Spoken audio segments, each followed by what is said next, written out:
Olá! O que a maioria das pessoas pensa ao ouvir a palavra bactéria é automaticamente associar a bactéria a doenças. De fato, muitas bactérias são patogênicas e a nossa sociedade, a humanidade, ela passou por muitos momentos negativos relacionados a bactérias. No entanto, nesse exato momento, o corpo de cada um de nós nesse evento, a Campus Party, está habitado por uma quantidade inúmera de bactérias que são essenciais para o correto funcionamento do nosso organismo. Assim como essas bactérias também desempenham papéis ecológicos que são essenciais para a existência da vida na Terra na forma com a qual conhecemos. O interessante é que nos últimos anos a gente conseguiu alcançar um nível tecnológico suficiente para conseguir manipular o que é o código da vida e conseguir colocar novas funções, programar essas já muito interessantes bactérias com funcionalidades que talvez permitam em um futuro muito próximo que a gente consiga utilizá-las para realizar terapias. O nome dessa palestra é Biologia Sintética e Living Therapeutics, como bactérias podem ser programadas para tratar doenças. O meu nome é Jimmy Hayden Ares, sou graduando em Biotecnologia pela UFAM, técnico em Química pelo Instituto Federal do Amazonas e membro do Núcleo de Biologia Sintética do Amazonas, o Hub de Biologia Sintética aqui do Amazonas, e atuei em 2019 como líder da equipe A de Amazonas, que é uma subequipe desse Núcleo de Biologia Sintética. Esse grupo ao qual eu pertenço, ele foi fundado em 2012 e é localizado no Centro de Apoio Multidisciplinar, o CAM, ali no Bloco Sul da UFAM. Atualmente, a gente possui um portfólio de 2 medalhas de bronze, 2 medalhas de prata e 1 medalha de ouro na competição internacional de máquinas engenheiradas, que é o IGEN, e a gente consegue, sim ou não, estar participando dessa competição. E até o momento, os nossos esforços científicos conseguiram resultar em uma publicação referente a um genoma, um sequenciamento de um genoma de uma bactéria amazonense. Essa aqui é a nossa atual equipe, coordenada pelo professor Espartaco, que ajudou a cofundar a equipe lá em 2012 com o professor Carlos Gustavo, e a nossa equipe ela é composta por alunos de graduação e, em sua maioria, alunos de biotecnologia, mas também tem alunos de física e engenharia de software, e, como a gente vai entender mais para frente na biologia sintética, essa multidisciplinaridade de áreas ela é muito importante para conseguir realizar os nossos projetos. Ok, mas antes de entender como essas bactérias elas podem ser utilizadas em terapias, a gente precisa entender que os seres vivos eles são programáveis. Então, uma analogia bem interessante é você pensar em uma célula como se fosse um pequeno computador. Um computador, ele funciona à base de um código. Então, em determinado código, o computador vai exibir um comportamento. A mesma coisa funciona com bactérias e células em geral. Todos os seres vivos eles possuem um código universal, que é o DNA. E esse DNA vai dizer quais são as estruturas que tem que ter naquela célula e como ela vai se comportar em determinadas condições ambientais. Antes da gente conseguir falar apropriadamente de biologia sintética, a gente precisa olhar acontecimentos históricos que culminaram no surgimento dessa área. Então, lá em 1953, já na área de engenharia genética e biologia molecular, a gente vai ter a descoberta da estrutura do DNA, essa conformação dele em dupla hélice, publicada em um artigo científico pelo Watson e Crick, é uma conclusão que eles chegaram através da fotografia 51, que é uma imagem de cristalografia do DNA retirada por Rosalind Franklin.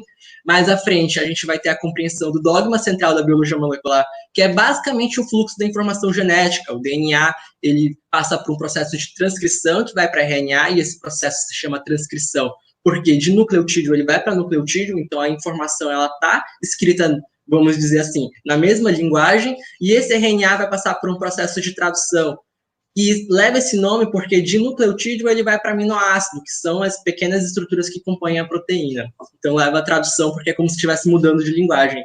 Mais para frente, a gente vai ter a compreensão da regulação gênica, que são os processos que são responsáveis por determinar se determinado gene vai ser expresso ou não. Expresso é se aquele gene vai ser lido pela célula. Então, imagina que as células possuem uma quantidade imensa de informação genética e não seria interessante se ela estivesse usando todas essas informações ao mesmo tempo. Então, as células, elas desenvolveram mecanismos moleculares para só conseguir expressar os genes em condições específicas.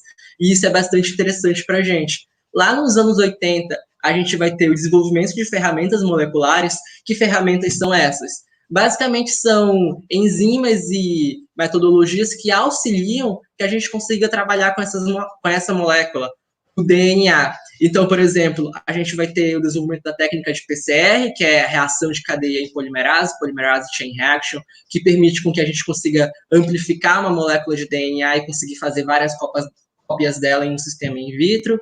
A gente vai ter a descoberta das enzimas de restrição, que são enzimas que existem centenas delas, e cada uma consegue cortar numa região bastante específica de sequências de DNA. A gente também vai ter a capacidade de utilizar enzimas como T4-DNA ligase, que é uma outra enzima que a gente utiliza mais à frente quando a gente corta o DNA, para conseguir colar ele com outra molécula de DNA. E aí, lá nos anos 90, a gente vai ter o desenvolvimento das técnicas de sequenciamento e síntese de DNA de forma bastante mais avançada. Então, hoje em dia, a gente tem um potencial de escrever em um computador uma sequência de DNA que não existe na natureza e sintetizar em poucas semanas a gente ter esse material no laboratório. E todos esses acontecimentos, claro que junto a vários outros acontecimentos de desenvolvimento tecnológico, como a capacidade de ter softwares bons para conseguir processar tanta informação genética, a gente vai acabar resultando na biologia sintética. Lá em 2000, vai surgir exatamente em 2000, os primeiros circuitos genéticos sintéticos, que são redes mais ou menos complexas de comunicação, de regulação e indução dessas pequenas partes de DNA. Lá em 2013, a gente vai ter a construção da primeira via sintética para a produção de artemisinin, que é uma molécula que tem em planta, e eles vão conseguir construir em E. coli, que é uma bactéria. E em 2013, a gente vai ter a competição Eigen. Agora, quando eu falei aqui em circuitos genéticos sintéticos, não se preocupem se vocês não conseguirem entender determinados termos, porque mais à frente a gente vai ter uma melhor compreensão deles à medida que eles forem sendo apresentados. Mas é mais importante entender o processo do que memorizar o nome. Ok. Então, teve todos esses processos de manipulação genética que a gente está vendo lá desde os anos 60, 70, 80. Mas o que diferencia a biologia sintética de todas essas áreas? Aqui a gente pode olhar, por exemplo, que desde o surgimento da agricultura e da civilização, o ser humano ele manipula os seres vivos. Escolhe características que são mais adequadas, plantas que são mais bonitas, animais que têm uma carne melhor, pode-se assim dizer. Mas só lá nos anos 80 que a gente vai conseguir manipular a nível molecular lá na sequência do DNA. E aí agora vem a biologia sintética. Como é que ela vai se diferenciar? Ela basicamente conhecida como a engenharia genética 2.0. Porque o que ela se diferencia na maneira como ela aborda essa manipulação dos seres vivos. Então, o objetivo dela é realmente integrar a engenharia à área de manipulação de seres vivos. Então, abordagens que eu não tinha antes, eu vou estar começando a estar utilizando. Abordagens essas que são intrinsecamente características das áreas de engenharia, como, por exemplo, abstração, padronização e modularização, modelagem matemática. Eu vou ter etapas muito bem definidas e distintas de desenho de um projeto, da construção, de testar e aprender sobre esse projeto que foi construído de tal forma que eu consigo redesenhar e iniciar o processo de todo de novo para conseguir sistemas muito mais finos, bonitos e complexos. E é claro também que a gente está vendo aqui na imagem da direita que a biologia sintética ela é uma área muito multidisciplinar. Então, ela vai integrar, além da engenharia e a biologia sistêmica, a bioinformática, a biotecnologia, a química, a matemática e muitas outras áreas que são necessárias para estar fazendo essa engenharia dos seres vivos. Então, vamos começar a entender a biologia sintética a partir de um exemplo muito simples. Aqui nessa imagem, a gente está vendo uma placa de Petri com um meio de cultura, e nela tem bactérias geneticamente modificadas para expressar uma proteína verde fluorescente. Essa bactéria é a que a gente viu mais cedo, que foi construída a via de produção de artemisinin. Essa bactéria é E. coli e normalmente é a mais utilizada na biologia sintética. O primeiro conceito que a gente pode explorar aqui é o conceito de abstração. A abstração, ela é uma característica das áreas de engenharia mais robustas e é basicamente uma... Opa, eu acho que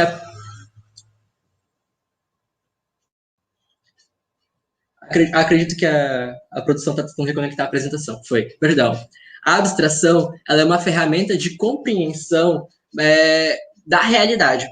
Então, o ser humano ele precisa de ferramentas para conseguir entender com maior facilidade as coisas e dividir as áreas em hierarquia. E isso facilita a compreensão e engenharia de um determinado sistema. Então, por exemplo, aqui a gente vai ter um top and down, de cima para baixo, dividido em o mais complexo para o mais específico. Lá no primeiro a gente vai ter um sistema, e nesse caso o sistema, ele é a célula que está ali, então cada célula que está nessa placa de Petri expressando proteína fluorescente vai ser um sistema. Depois eu vou ter um dispositivo, conhecido também como device, que é uma parte que vai ter uma determinada funcionalidade específica, e esse dispositivo ele é dividido em partes. Então, aqui nesse caso, eu vou ter um promotor, uma proteína verde fluorescente e um terminador. Calma que daqui a pouco a gente entende o que é essas partes. Mas é bastante importante agora que a gente precisa ter essa abstração para conseguir compreender as coisas. É como, por exemplo, se tivesse um carro. Um carro ele é um dispositivo e ele vai ser constituído por rodas, bancos, motor, volante, e essas partes são importantes para constituir um carro. Então, vamos lá entender o que significa essas partes. Então, aqui a gente tem esse dispositivo. E o objetivo dele é expressar essa proteína verde fluorescente. Então, ok, para fazer isso, eu preciso de um promotor, que é uma sequência de DNA que vai avisar para a maquinaria celular que ali na frente dela, nesse quadradinho verde, tem uma sequência de DNA específica para uma proteína verde fluorescente. E o terminador é uma sequência que fica lá no final, que é responsável para falar: oi, sistema maquinário da célula, acabou a sequência. Essa é a proteína completa. É claro que aqui, na vida real, em uma bactéria, a gente tem várias outras partes que são importantes para conseguir fazer isso, expressar uma proteína. Mas, para o objetivo de compreensão, vamos limitar a essas 3 partes. Ok, a gente entendeu que isso são sequências de DNA. Então, vocês conseguem ter a compreensão de que se a gente pegasse cada sequência de DNA e colocasse em uma tela, ia ser bastante complicado a gente entender o que isso significa. Afinal, é um monte de sequência, A, T, G, C, A, T, T, T, T, G, C. É bastante difícil a gente entender, ok, mas o que é isso? Então, uma parte, ela é basicamente uma sequência com uma funcionalidade, e nesse caso, aqui a gente tem a sequência dessa proteína, GFP, e a gente resume ela a um quadradinho verde. Então, eu deixo para o computador mais à frente colocar essa sequência, mas para o objetivo de eu construir um dispositivo, eu abstraio as coisas pelas suas funcionalidades. Outro conceito que a gente pode estar explorando é a padronização e modularização. A gente entendeu que existem essas partes, mas ok, essas partes elas precisam ser padronizadas e modularizadas. Para facilitar a compreensão disso, vamos imaginar tomadas. Existem dezenas de tipos de tomadas diferentes, e é bastante complicado quando você viaja e você não consegue, por exemplo, conectar seu carregador de celular ou carregador do notebook, porque a tomada é diferente. A padronização é algo extremamente necessário para que a gente facilite a vida.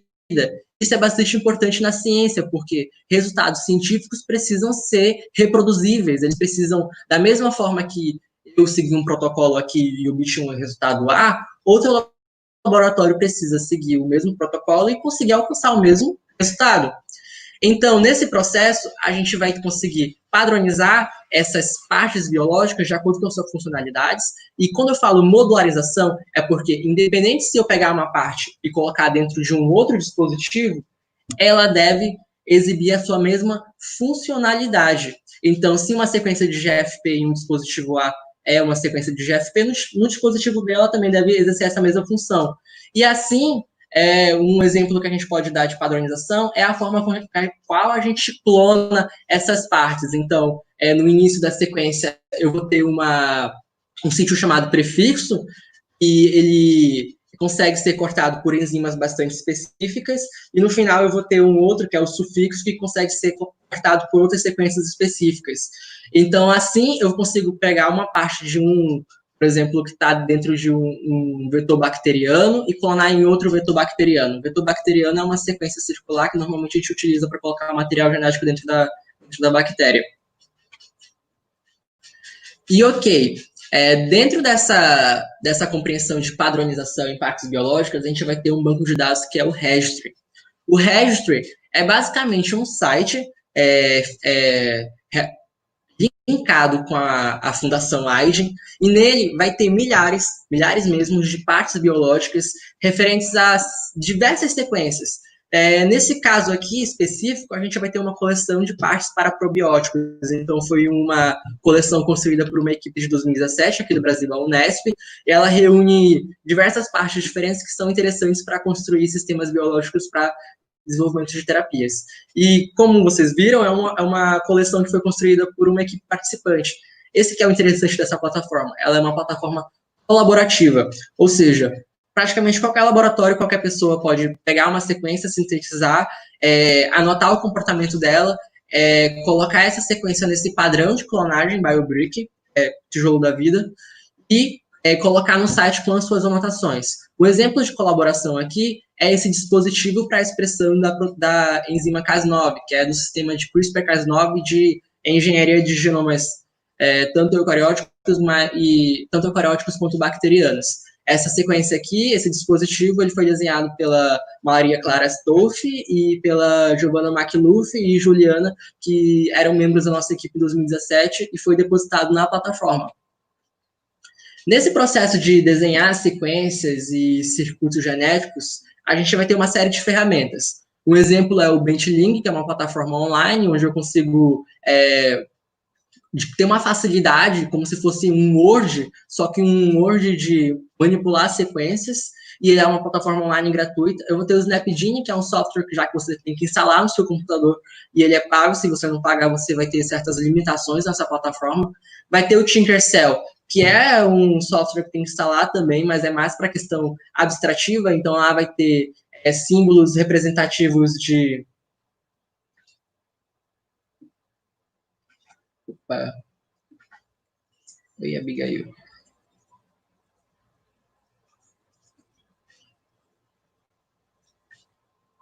Será que eu caí?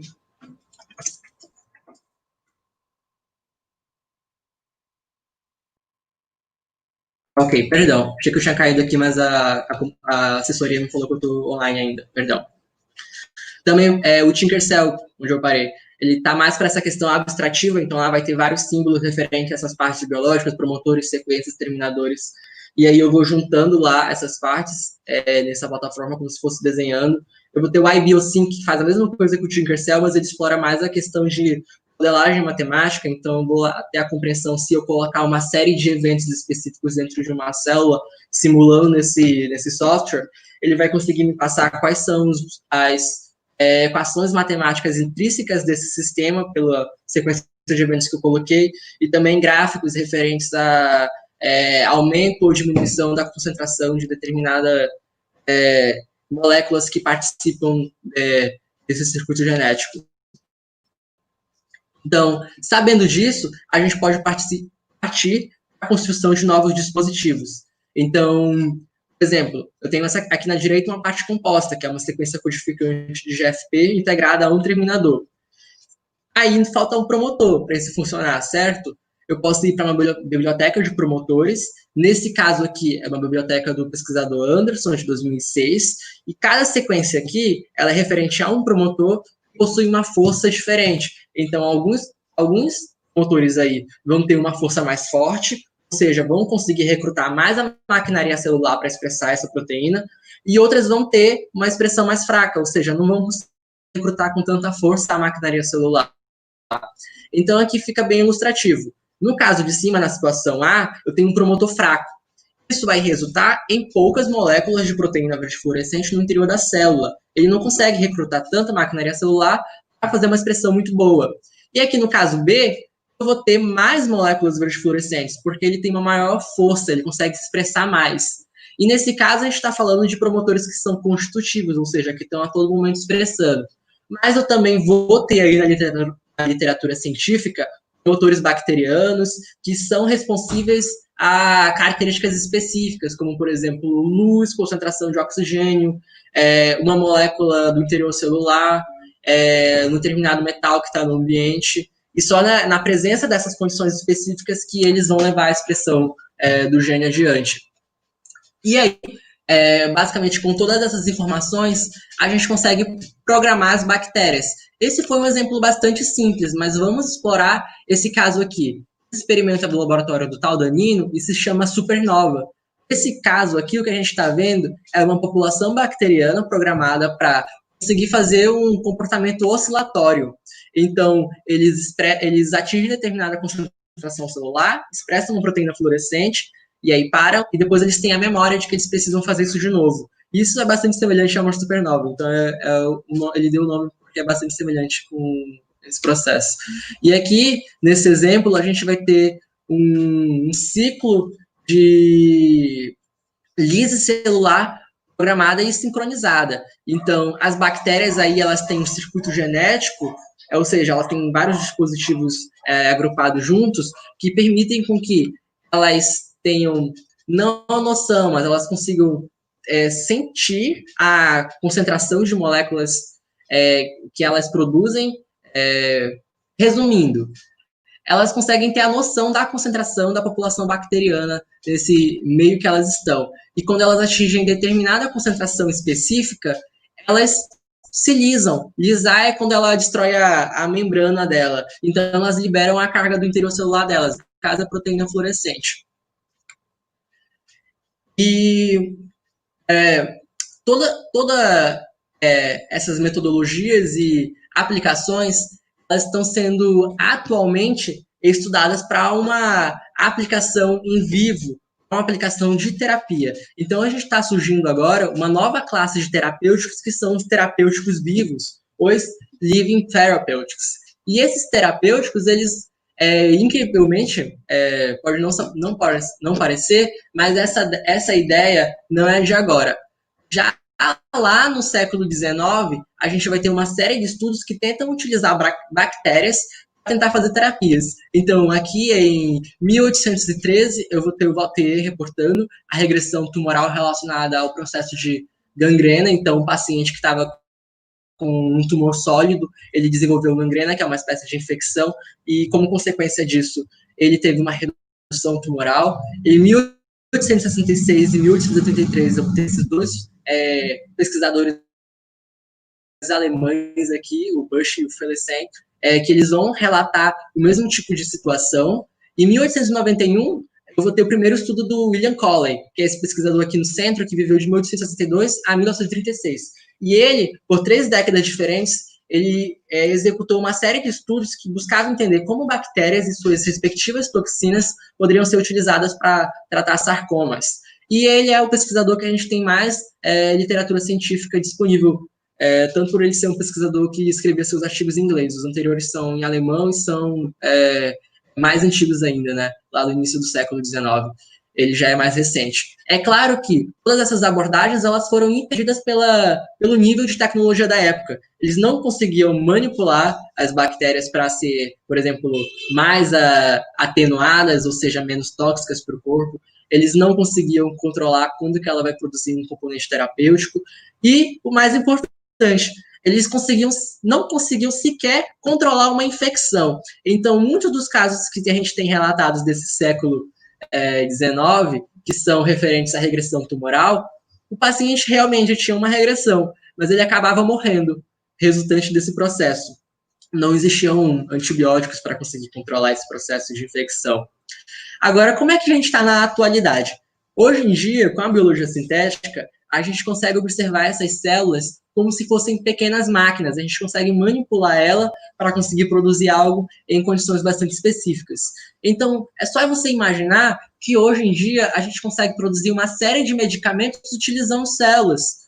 Então, por exemplo, insulina é produzida utilizando bactérias, a gente consegue produzir utilizando bactérias hormônios do crescimento, uma série de hormônios e outros medicamentos que são produzidos em bioreatores com litros e litros e litros de bactérias.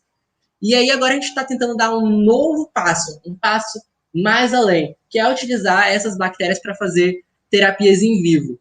Então, por exemplo, hoje em dia você vê que existem vários cientistas que fazem, por exemplo, moléculas que só são citotóxicas quando estão em uma concentração de oxigênio específica ou quando estão em um pH específico para tratar tumores, porque tumores sólidos têm pHs e concentrações de oxigênio específicas. Mas aí, quando você olha para a bactéria ela consegue sentir uma série de características ambientais. Além do mais, ela é capaz de fazer autorreplicação. Então, imagina, é um ser que você coloca DNA, ele consegue se reproduzir e manter aquela informação genética. Ele consegue detectar condições ambientais, assim como no caso que a gente viu mais cedo, em que as bactérias conseguiam ver a concentração bacteriana do ambiente que elas estavam, a partir de uma molécula que cada bactéria expressava, e a outra conseguia ver quantas bactérias tinham ali. Elas conseguem fazer a produção e a entrega de remédios, que é o drug delivery, e elas também conseguem fazer uma autodestruição, uma biocontenção. Então, quando a gente para pensar, por exemplo, numa administração de remédio hoje em dia, você administra uma quantidade de remédio que não é a real quantidade que vai chegar no ambiente que deve ser tratado. É uma quantidade enorme de medicamentos que se perde no seu corpo, em outras partes que não são necessárias, e isso acaba resultando, inclusive, em uma série de efeitos colaterais, como a gente pode ver nos casos de terapia do câncer. Então, imaginam quão interessante seria construir um pequeno serzinho, um pequeno computadorzinho, que é uma bactéria, na verdade, que consegue localizar dentro do seu corpo qual é a região que precisa de medicamento e conseguir produzi-lo na quantidade específica necessária, reduzindo, assim, uma série de efeitos colaterais que são característicos das terapias de hoje. E dessa forma, a gente conseguiria tratar doenças crônicas como Alzheimer ou Bowel disease, como é que é o nome? A doença de Bowel, o próprio câncer, no caso inclusive de tumores sólidos ou leucemias, a gente consegue tratar resistência a antibióticos e desordens metabólicas. E quando a gente para pensar na regulação, esse processo de indução, ou seja, a bactéria foi administrada e ela precisa saber quando precisa produzir o medicamento. É o processo que a gente chama de regulação e indução. E essa característica a gente chama de input, é o sinal que ela coloca ali. Então, esse processo ele pode ser feito por fatores externos ou condições associadas à doença. Então, lembra que os promotores eles podem ser constitutivos ou podem ser induzidos pela determinada característica? É interessante aqui nesse caso que ele seja induzido por uma característica específica, uma condição específica. E isso pode ser fatores externos, ou seja, uma molécula que alguém administra no corpo da pessoa. Isso é interessante porque você consegue controlar de fora o que as bactérias estão fazendo. Então, nesse caso, a gente tem hoje em dia promotores que são induzidos por PTG, anidotrotaciclina, arabinose, e o mais interessante é promotores induzidos por salicilatos, que são, por exemplo, aspirina, que a gente toma há décadas e décadas. Mas, por outro lado, também é interessante que eu tenha terapias relacionadas, terapias que são induzidas por condições associadas à doença. Então, o exemplo mais claro que a gente pode dar é o de tumores sólidos, que os tumores eles são compostos por células cancerosas e elas possuem um metabolismo diferente porque elas possuem objetivos diferentes quando comparadas às células saudáveis. O objetivo delas é se reproduzir, é se multiplicar, e para isso elas vão desenvolver uma série de mecanismos moleculares que as tornam diferentes. Ali a gente vai ter um ambiente bastante específico, onde bactérias podem ser programadas para sentir essas características. Isso é interessante porque eu não vou precisar estar administrando uma molécula dentro da pessoa para ativar o sistema, e, consequentemente, eu teria uma possível redução de efeitos colaterais relacionados a essa molécula que eu estou administrando, ou até mesmo custo, porque eu preciso produzir essa molécula para induzir. Então, aí nesse caso aqui da condição associada à doença, eu vou ter uma regulação bastante específica. Só naquela condição eu vou ter a ativação do sistema. Então, hoje em dia, a gente tem uma série de estudos relacionados a moléculas produzidas durante o processo inflamatório, nesse caso de bactérias em modelos murinos, ou seja, roedores, que elas foram geneticamente modificadas para sentir quando estava acontecendo um processo inflamatório e avisar, por meio da coloração na urina. Também tem promotores induzíveis por pH e até mesmo temperatura, o que seria interessante para caso identificar um sintoma de febre. Ok. A gente também precisa ter um sistema de biocontenção. Isso é extremamente necessário, porque não é interessante que uma bactéria sintética, com um circuito genético dentro dela, caia dentro da natureza. Então, o que a gente precisa é basicamente de um interruptor. Isso quando ela pode estar viva e quando ela pode não estar. Então, alguns dos sistemas de segurança que estão sendo desenvolvidos hoje são tornar a bactéria incapaz de sobreviver na natureza. Então, eu faço isso, por exemplo, fazendo ela só conseguir sobreviver quando tem uma determinada molécula específica que só tem dentro do hospedeiro que ela vai ser administrada. Então, se ela parar na natureza, ela não vai encontrar aquela molécula e aí ela morre. Ou então eu posso fazer uma destruição programada, induzível por uma condição ambiental. Por exemplo, ela saiu do corpo, parou na natureza, e aí ela vai ter um sistema que diz que ela tem que morrer quando ela fica na presença de luz, que é uma condição ambiental. Então, alguns sistemas que utilizam hoje, por exemplo, é CRISPR de interferência. CRISPR é um sistema de manipulação genética, mas nesse caso ele seria utilizado para picotar o genoma da bactéria quando ela estivesse em uma condição ambiental, fazendo assim com que ela morra, porque aí ela não teria DNA para conseguir sobreviver. E existem, inclusive, empresas que já estão explorando essas técnicas, esse potencial terapêutico das bactérias. O exemplo mais interessante que a gente tem é o da Synlogic, é uma empresa que está localizada ali na região de Massachusetts, acredito que ela foi fundada por volta de 2013, e hoje em dia ela desenvolve uma série de estudos que eles denominam de synthetic biotic, que é o termo que eles utilizam para os terapêuticos vivos da empresa deles. Então, aqui nessa imagem da esquerda, vocês podem ver que existem estudos que estão, inclusive, em fase clínica de nível 1, fase 1. O mais interessante deles é o SYNB1891, é uma bactéria baseada na cepa Neisler 1917, é um tipo de cepa de E. coli, que é aquela bactéria que a gente citou mais cedo, e ela é geneticamente modificada para conseguir induzir o sistema imune a conseguir identificar tumores, de tal forma com que o nosso próprio corpo iria combater essas regiões tumorais, de tal forma como o pessoal tentou lá no século XIX, mas hoje em dia a gente tem uma capacidade tecnológica muito mais potente para conseguir executar isso.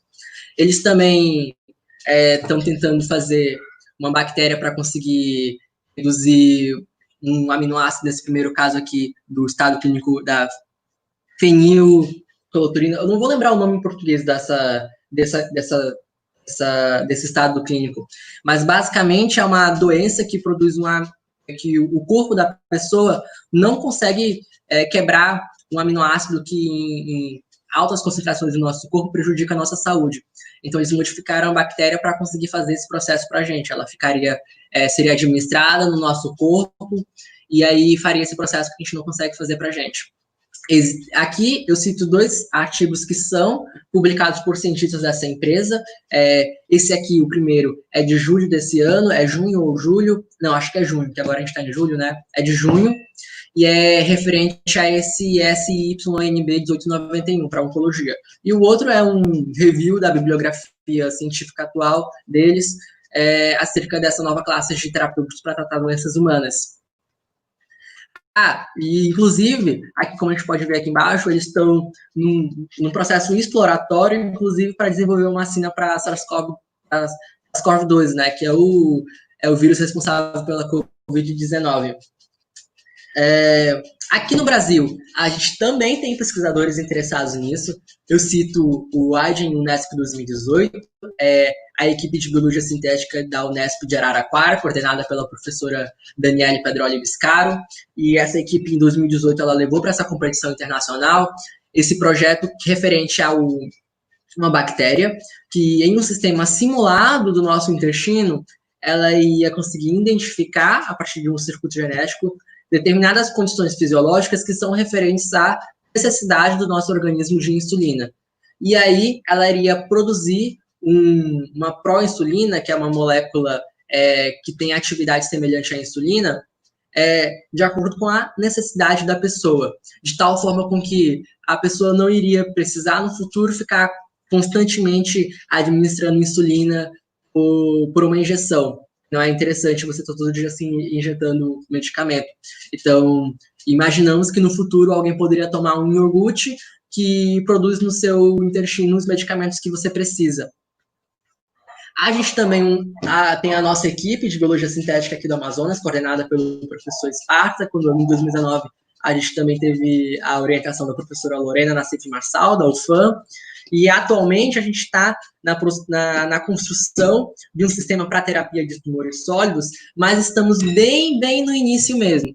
Lembra lá da construção daqueles dispositivos? A gente chegou assim a desenhar sequências genéticas, a sintetizar, inclusive, o nosso DNA de interesse, e atualmente estamos num ponto de construção dentro da bactéria dessas sequências de DNA e testagem dos nossos promotores. Então, atualmente temos 3 frentes, que é um promotor para identificação de hipóxia, um promotor para identificação de lactato, e essas duas são condições relacionadas ao microambiente tumoral, ou seja, de tumores sólidos. E aí, o que a gente quer fazer é uma porta lógica AND. Uma porta lógica AND é basicamente quando eu tenho, lembra do input, o sinal ativador? Nessa porta lógica, ou seja, é uma operação, eu tenho uma resposta, que é o output, eu preciso ter pelo menos 2 entradas. Então, nesse caso, as nossas 2 entradas é hipóxia e lactato. E a nossa terceira frente é construir um sistema para a entrega da droga utilizando o sistema de secreção. Então, a gente não pensa que o sistema de lise bacteriana é interessante para o nosso caso, porque quando você pensa em lise bacteriana, você está entregando todo o conteúdo celular. E como alguém perguntou mais cedo, como é fazer essa bactéria funcionar em nosso corpo sem que o nosso próprio sistema imune ataque ela? Um dos nossos mecanismos para conseguir desviar disso, para fazer a terapia ser segura, é fazer com que ela secrete, e não que ela simplesmente exploda e libere todo o conteúdo celular dela, porque isso ia causar uma cascata de eventos imunológicos que não são interessantes para fazer uma terapia. E aí, dentro desse contexto, existe uma série de estudos também, respondendo a pergunta, que buscam fazer com que a bactéria ela não seja nociva para o nosso corpo. Então, também existem estudos que buscam utilizar cepas específicas que são probióticas. O maior exemplo delas é a Nisley 1917, que foi utilizada naquele estudo mais cedo da empresa da Synlogic. Hoje em dia, a gente tem essa cepa no nosso laboratório, a gente conseguiu ano passado em parceria com outro laboratório brasileiro, lá de Minas Gerais, e a gente está construindo nosso sistema dentro dela. Essa é uma cepa que, diferente de outras E. coli, ela não apresenta uma série de mecanismos que a tornam essa cepa naturalmente patogênica. Então, originalmente, a E. coli, ela habita o nosso intestino. E algumas cepas sim, algumas cepas não são patogênicas, mas nesse caso, essa cepa é bastante interessante, ela foi isolada em 1917 por Alfred Nisley, na Alemanha, e ela simplesmente não possui uma série de ilhas patogênicas, que são sequências de DNA relacionadas a fatores que prejudicam o nosso organismo, ela simplesmente não tem, ela sofreu um processo de deleção dessas partes. Mas o problema dessa cepa é que ela possui uma via, ela produz uma molécula que não é interessante para fazer terapias, que é uma molécula que ela tem uma atividade cancerígena. Mas existe uma série de estudos que conseguiram construir já essa cepa sem essa via, que produz essa molécula que não é interessante para fazer terapia. E o que é extremamente interessante, porque é uma cepa que não possui uma série de fatores são prejudiciais que normalmente as bactérias possuem. E, inclusive, essa cepa ela é recentemente utilizada como probiótica, as pessoas tomam ela para desenvolver problemas intestinais, porque ela consegue impedir o crescimento de outras cepas patogênicas através da competição de nutrientes. Então, eu respondi já uma pergunta, mas eu vou deixar isso aqui aberto para responder mais perguntas. Eu finalizo com 2 recomendações de literatura. O BioBuilder, que é um livro de introdução à biologia sintética, ele está em inglês, vocês podem encontrar na internet, acredito, para comprar, mas também tem uma opção em português, que é da Embrapa, de 2015 também, que é o livro de biologia sintética, acho que deve ter por volta de umas 30 páginas, e são literaturas interessantes para quem quiser tá explorando esse universo da biologia sintética e as suas possibilidades. Também deixo aqui 2 reflexões, uma de Isaac Newton e outra da Maria Sklodowska-Curie. O que sabemos é uma gota, o que ignoramos é um oceano. E na vida não existe nada a se temer, apenas a ser compreendido. Porque quando a gente para pensar em engenheirar a vida, a gente tem que, tanto naquele processo de abstração, existe uma coisa que impede a gente, que é bactérias e células em geral são sistemas bastante complexos, então a gente tenta abstrair apenas ao nosso circuito genético, mas existe a série de acontecimentos moleculares acontecendo ao mesmo tempo dentro da célula, e a gente simplesmente não tem como saber tudo o que está acontecendo. Mas isso não é motivo para desmotivar a gente. A gente tem sim que continuar fazendo ciência, continuar lutando pelo que a gente acredita que é o desenvolvimento científico e não temer nada, porque não existe nada para ser temido, apenas a ser compreendido. Esses são os nossos agradecimentos, eu estou aguardando aqui perguntas. Enquanto isso eu vou falando. São empresas sem as quais não conseguiríamos realizar os nossos projetos. Tem o Laboratório Cristália, a FAPEAM, que é a Fundação de Amparo Amazonense, a Integrated DNA Technology, a Serrapilheira, a Twist Bioscience, o Onconclin, que ano passado fez uma parceria com a gente de uma exposição fotográfica relacionada à biologia sintética e oncologia, a UFAM, que é onde a gente está sediado, que dá tanto suporte financeiro como suporte técnico, suporte de equipamentos, suporte de reagentes, e o governo do estado do Amazonas também, que está com a gente com parceria para conseguir financiar os nossos projetos. Eu vou ver se eu encontro aqui algumas perguntas. Obrigado para todo mundo que está elogiando aqui nos comentários. A gente tem mais 8 minutos de palestra.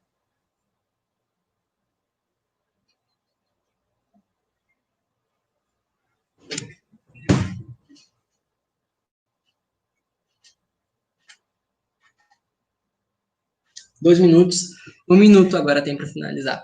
Então, obrigado para todo mundo. Se alguém quiser saber mais um pouco sobre o nosso grupo de pesquisa, o nosso Instagram é SynBioAmazonas, SYNBIO Amazonas, então vocês podem estar contatando a gente por lá para fazer parcerias, para entender um pouco mais sobre biologia sintética e conversar sobre esse mundo maravilhoso. Muito obrigado para todo mundo que acompanhou e boa tarde. Acompanhe as próximas palestras.